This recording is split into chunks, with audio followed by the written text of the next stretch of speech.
Up, everyone? The Jared Holmes. I'm just Chris here, and today we are ranking my favorite franchise of all time, Scream. Scream means so much to me. It is so phenomenal.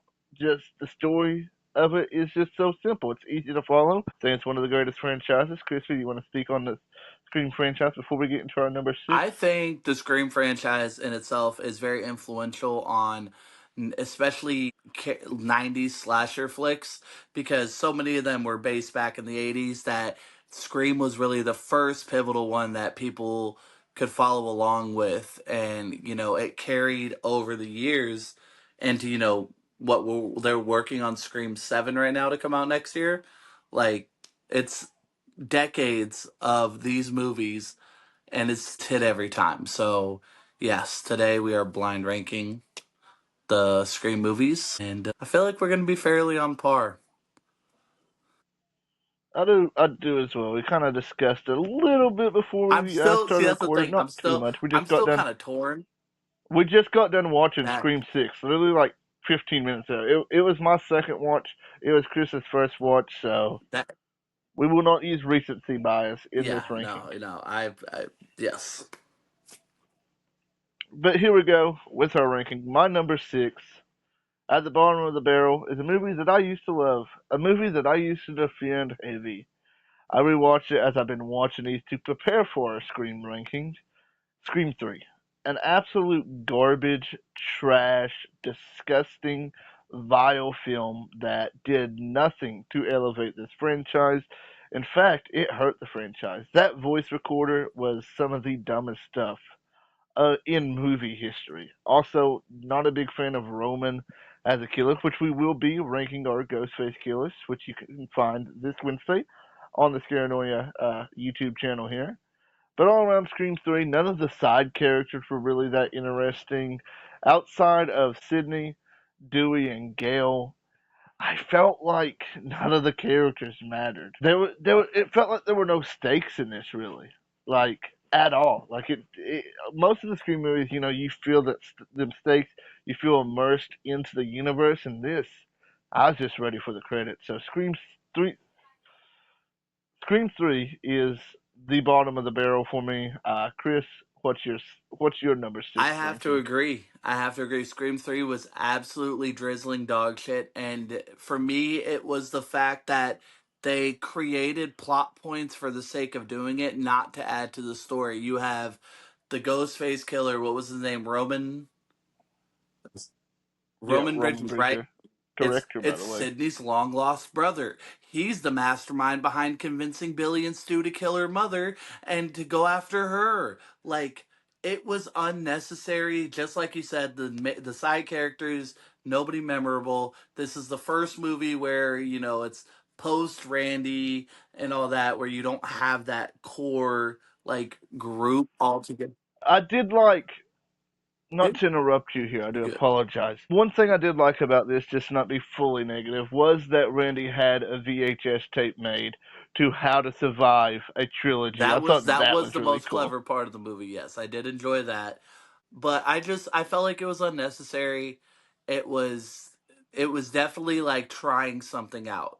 You know what I mean? Like I feel like they were experimenting with how far can we take this, and they realized it was a flop because Scream 4 they go in a completely different direction. So, yeah. Facts, facts. Well, it's on to my number 5, and my number 5 is Scream 5. I did not like this originally at all. I thought it was terrible because they killed Dewey, and Dewey's my boy, and I didn't like it. Also, we didn't give a spoiler warning, but also, all these movies been Yeah. out for years. Sucks to suck if you ain't seen them.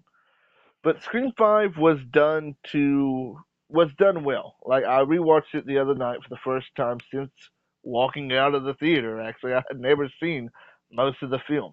I really enjoyed it, honestly. I thought Richie and Amber's dynamic as the ghost faces in this was really good, and I loved all the side characters for the most part in this. I really love the core four, as they're labeled here in Scream 6. Scream 5, Richie, phenomenal.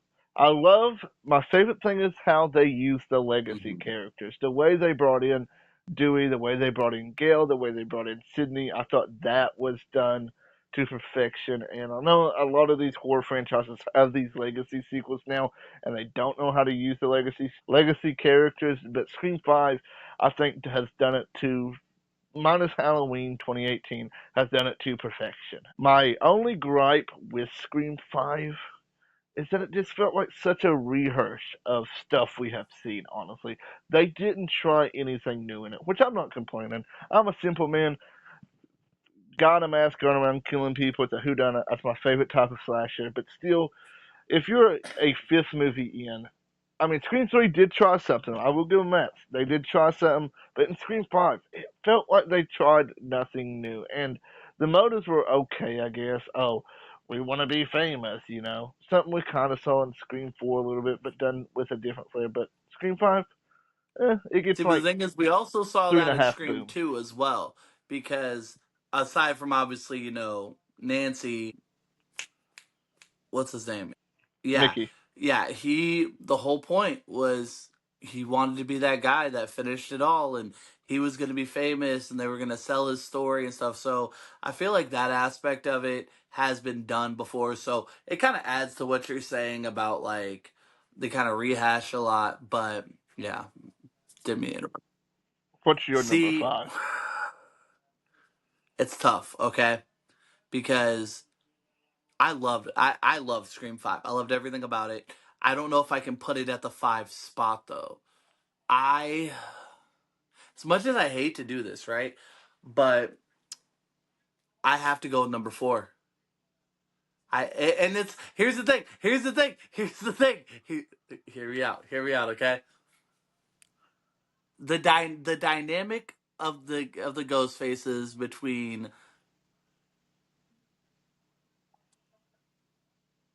Jill and Yes. Okay. Charlie. See, I suck at remembering all these fucking names because there's 2 per movie. There's been 6 movies. There's 12 ghost faces.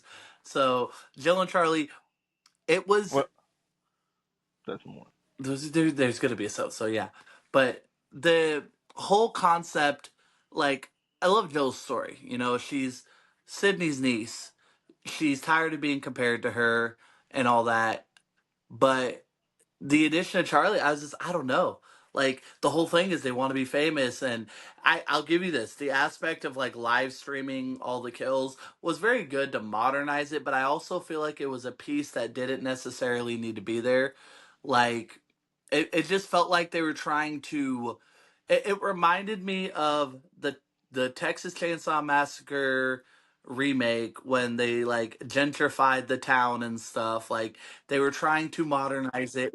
I mean, Scream 4 was made way No, before that. I know, but I'm saying like that's the vibes that I get is that where they're trying to make it a new coming of age thing to appeal to the younger fan base who aren't familiar with the first 3, which I didn't think needed to happen. You know what I mean? Like I felt like certain aspects could have been done away with. I did enjoy the deleted scenes on this one. That I actually prefer the deleted scenes to what they put in the movie, especially about how they find out about Jill and stuff. I forgot exactly, but I remember watching those and I was like, that would have been a better plot point. But again, I don't like it's hard because aside from 3, I loved every movie. So that's why this is hard. I'm not saying that this is like I feel that. second to last worst Still movie. way too low. Before seeing these movies, man, it would have been higher up, but I'll give my reasoning on those. So yeah, now we're on to the So yes. into my number 4 is Scream 6. I despised this movie when I originally watched it in theaters in 2023. I thought it was trash. But rewatching it, because I will say this, I hate it because Sydney wasn't in it. I had toxic fandom. Talking about Scream 5, toxic fandom. That's a big word in this Scream franchise. I was one of them toxic Scream fans. But I have came around to enjoying it after watching this. I don't know if it's maybe just recency bias, and because it felt so different than any other Scream movie. Honestly, I felt like everything was so more elevated. The kills, the body count, the gore, everything about this was phenomenal, and I loved the story because it was all just one big Easter egg, one big love making fest to the entire Scream, well, Stab franchise, but you know what I mean. It's the Scream franchise. It was really just a love letter to us. Oh, Sydney's not going to be in it. Stu might be alive, guys. Yay. So, and I love that there was three killers. I did not see that coming. I was Hmm. absolutely flabbergasted sitting in that theater seat like 2 years ago. Actually, it's like 2 years to the day almost. Actually, March 7th was whenever this was released. Now, as for the killers, I'm not going to speak too much on them because we do have another video coming out.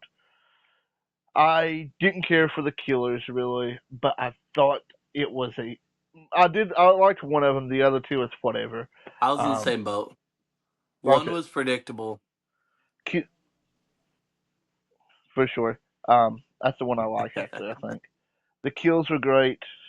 The story was great. I really loved how it was all. It was all just. I don't know what word I'm looking for. It was all Yeah, connected. Like it felt like one big connector. We had the flashbacks with Billy Loomis in this. We had them telling Sam this was your grandmother's mask, which was absolutely cool. And there was so much memorabilia from the rest of the franchise that I thought was absolutely amazing. That's why it's my number four spot. I'm with you. Okay. I'm gonna go with for my number four. I'm gonna go with Scream Five because for me, like I at first was not a fan. I'm not the biggest fan of Jenna Ortega. Not like overall, but like just it just at first did not seem like the right fitting for like the replacement essentially of one of like the main staples with Sydney and but like Melissa Barrera saved the movie. Like she was phenomenal. Um, I love the story that she's the daughter of Billy Loomis, and those psychotic episodes that she'd have where you see her talking to him and he's in the clothes that he was wearing when he was killed and he's just egging her on and like they did great work with the de-aging aspect for Skeet Ulrich because that looked like prime Billy Loomis there. Like that. It did. I loved the de-aging Yeah, effects like in it. that was phenomenal. Introducing the characters of Mindy and Chad with them being Randy's niece and nephew. I thought that was great. The legacy characters in the movie with, Gail and Dewey coming back. It did suck to get Dewey's death, but it had to me, it had to happen at some point. You know what I mean? He escaped death 4 movies in a row. It was bound to happen. And then you had you know, everything taking place in that house, in the original house of that party where the first scream took place, and I believe. Which was spoiled by the trailer, by the way. I'm sorry to cut you off. Don't watch movie trailer. Anyways, um, yes. So the just so many nostalgic aspects brought it back to that first movie. It gave me heavy first movie feel, which I really enjoyed because you had you know Randy's niece and nephew who were his Mindy. She was like essentially filling that Randy role by going into all the tropes of horror movies and the stab movies and this is going on, this is who we look at, this is who we should be thinking about, right? And she was right.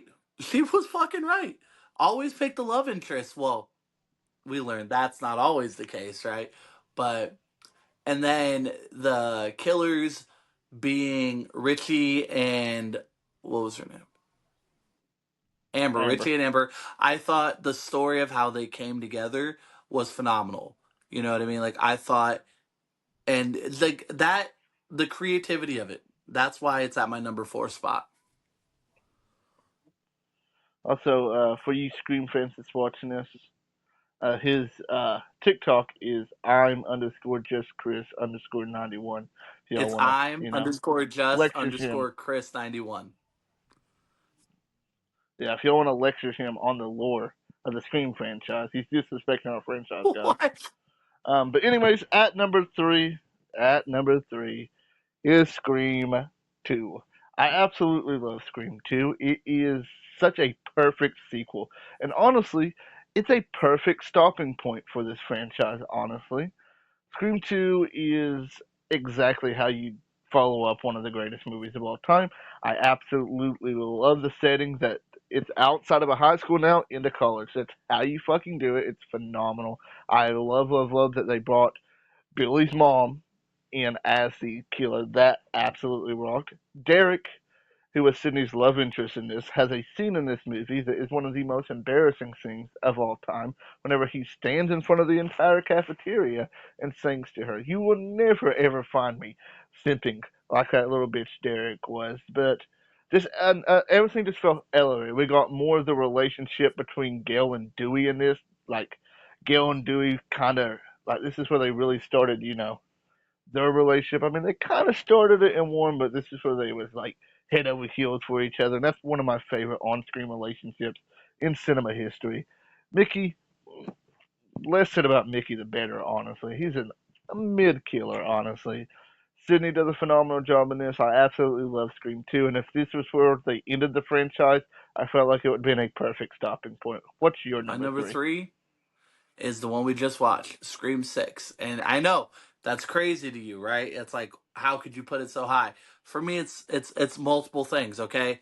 This is the first time we're getting it taken outside of Woodsboro. This is also the first time that was it not? Scream, Scream 2. No, well, I thought that was in no. I don't think it's in Woodsboro. I might be wrong on that. I Scream fans, let us know in the Yeah, comments I which thought it one was of at us like are right. Woodsboro Community College or something like that, but I could be wrong. So outside of California, then okay, it took you to the East Coast, took you to New York. It was also the first time we had three ghost faces. I'm gonna jump around on points here, but We had 4 ghost faces in this one, actually. Jason from the beginning. oh, I forgot that's about that till just now. again another. We had a ghost face unmasked at the beginning of the movie, which really makes you think: is this it? Like, did we just get this whole thing spoiled for us? Spoiler alert: no. But this was all. He was the shortest lived ghost face, but he did get a kill. We had the highest kill count of any of the Scream franchises. You had amazing cinematography from the subway scene, the theater that was a whole shrine to the stab movies with all of the masks, the robes, the knives. You had the hinting that Stu Macher might be alive. You had one of the ghost faces, Ethan, being finished off the way Stu Macher died with the TV on the head. You had the reintroduction of Kirby. You had Sam, Melissa Barrera's character, who was, like we said, the daughter of Billy Loomis. She, for the final kill, donned the cloak and Billy's mask with his knife to finish off Detective Bailey. Detective Bailey to cement that, like, I don't know. I don't know what I'm trying to say here, but just so much of this movie was, to me, as you felt about two, I would also feel about this one. Perfect send off, perfect ending. If this is where it stopped, I would be happy. I do also agree with you on two though, because I fucking love two. Um, Sydney has to finish her you're not story. wrong. That was the one thing I think. Even though this was missing Sydney, they made up for it. I definitely feel like even though Sydney was not a part of it, I think they still made up for it with so many of the aspects of the original movie. They had all the props. They had the jacket from Drew Barrymore's boyfriend in the first one. They had like the TV that kills Stu. I could go on for days. I love this movie, and that is why it is at my number three spot. All right, at my number 2 is Scream 4.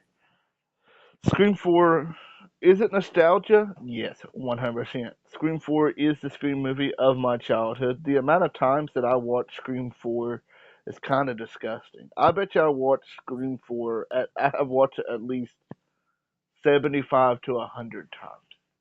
Because whenever I was a kid, I had the original Scream on DVD and Scream 4 on DVD. I didn't have 2 and 3 for some reason. I don't know why. And I just love it, man. I love every single character in Scream 4. And I can't say that about any other Scream movie. I absolutely love Jill Roberts as the character. She is phenomenal. I love her motive as Ghostface. I feel like Sydney is at her best in this. I think this is Sydney's best performance. This is Dewey's best performance as well. Gail, not so much. I didn't. She was probably my least favorite. If I had to pick a least favorite character in this, it was Gail.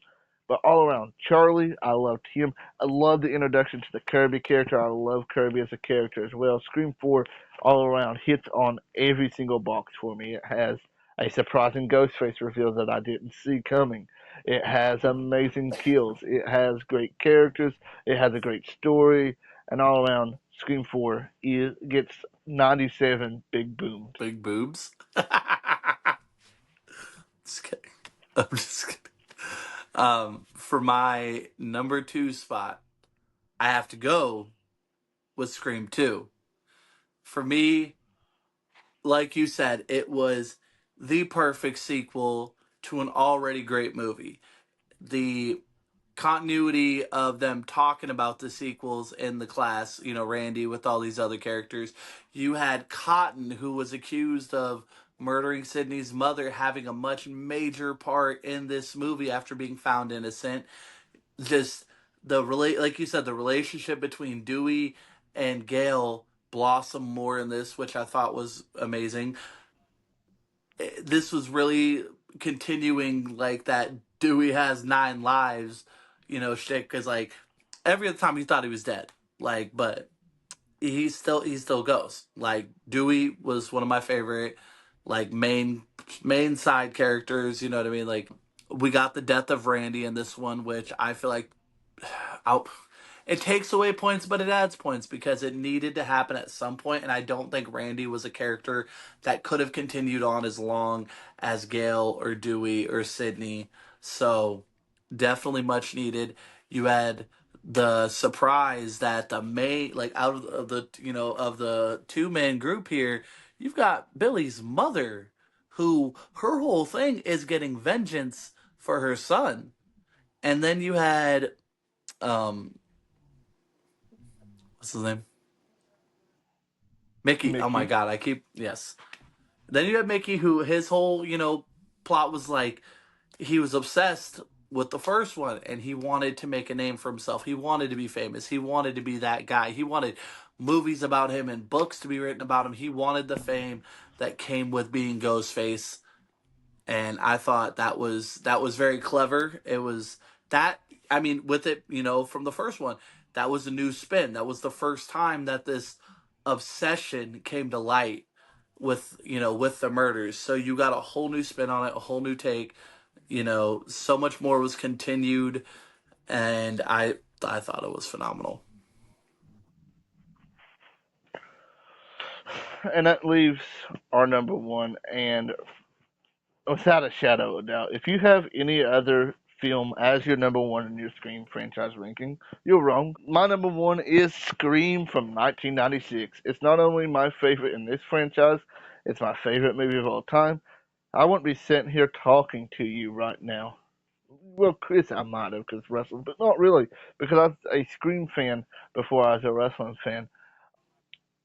Without Scream, Scaranoia would never exist, probably. Honestly, Yeah. kind of, because we wouldn't be shooting this video right now. Scream is the most influential movie in horror history. You can talk about your Halloweens, you can talk about your Psychos, you can talk about your Jaws. Nah, none of that.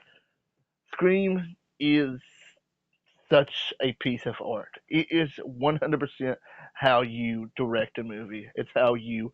The cinematography in it is perfect. The dialogue in it is perfect. This is the only movie in cinematic history that I consider perfect. Billy and Stu, phenomenal as ghost faces. There would never be any type of ghost faces that tops them. The chemistry that all of our main characters have on screen is it really feels like you're just there. It feels like you're sitting in that universe, like you're literally on the chair. You know, you hit me with the phone, Dick. Hilarious lines. Everything about the original Scream is perfect. You can say that I'm glazing it all you want. I am glazing it because it deserves to be glazed. Scream is a 10 out of 10, and it gets 947 million big booms. Boom, boom, boom, boom, boom, boom, boom, boom, boom, boom, boom. Okay, well, now that Jared has finished his, I have to agree. I think this was perfection at its finest. I'm a big Wes Craven fan, so Wes Craven is one of my favorite directors of all time, and him directing this series up until what he did up to three, right? He did the first three. He did Oh, okay, okay, 2011 so he did too. four. He did Okay, Scream well, 4. okay, there we go. Like, He died in oh, okay, 2015. okay. So yeah, like it just the cinematography was amazing. This was honestly the first of its kind where you don't know what's going to happen because so many of these slasher flicks, you've got Nightmare on Elm Street where Freddy is a, demonic being that kills you in your sleep. You've got Friday the 13th where Jason's like this undead being. Halloween with Michael Myers kind of, I wouldn't say similar. I'm saying in the sense of it's a human being, as we're just like Ghostface, but the creativeness was that you could put anybody in the Ghostface costume as long as you had a credible backstory on why. And Billy and Stu were the perfect first Ghostfaces. The chemistry between all of them, like you said, was top tier. The kills were creative and unique. It was in its own category. Like I don't know many horror movies that can measure up to it. And this is coming from a Nightmare on Elm Street fan. But Scream was one of the first horror movies that I saw as a kid growing up in the 90s, and I think what scared me the most about it is that it could happen to you. This is, one of those instances where all you have to do is have that voice changer, have a phone, the costume. Like this is stuff that could happen because it's realistic. It's, like it's crazy, it's beautiful, it's insane, and I agree. If you place any other Scream movie at the top of your list and it's not Scream 1, you are wrong, and it's not okay to be wrong about this. So, yes, Scream 1, best. Facts. But now that's where we turn it into our viewers' hands. What is your favorite? What is your Scream franchise ranking? Let us know in the comments below. Would you like to see us franchise rank any other horror franchise or even non-horror franchises? Let us know in the comments below. But as always, this is the Jared Holmes. That's I'm just Chris, and we will catch you on the flippy side. Deuces, ooses.